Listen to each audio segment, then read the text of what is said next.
Vegetable ಪಲ್ಯ ಅಂದರೆ ಗಜ್ರಿ ಬೀನ್ಸು ಮತ್ತು ಬಟಾಣಿ ಅದರ ಪಲ್ಯವನ್ನು ಮಾಡುತ್ತಿದ್ದೇನೆ. ಅದಕ್ಕೆ ಗ್ರೇವಿಯನ್ನು ಮಾಡಿಕೊಳ್ಳುತ್ತಿದ್ದೇನೆ. ಈರುಳ್ಳಿ,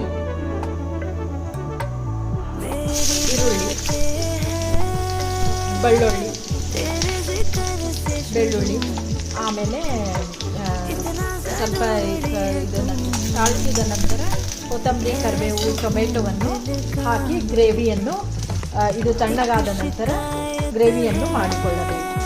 ಟೊಮೆಟೊ, ಈರುಳ್ಳಿ ಮತ್ತು ಬೆಳ್ಳುಳ್ಳಿಯನ್ನು ಚೆನ್ನಾಗಿ ಬಾಡಿಸಿದ್ದೇನೆ. ಇದಕ್ಕೆ ಕೊತ್ತಂಬರಿ ಮತ್ತು ಕರಿಬೇವನ್ನು ಹಾಕುತ್ತೇನೆ. ಕೊತ್ತಂಬರಿ ಮತ್ತು ಕರಿಬೇವನ್ನು ಹಾಕಿ ಚೆನ್ನಾಗಿ ಬಾಡಿಸಬೇಕು. ಸ್ವಲ್ಪ ತಣ್ಣಗಾದ ನಂತರ ಮಿಕ್ಸಿಗೆ ಹಾಕಿಕೊಳ್ಳಬೇಕು.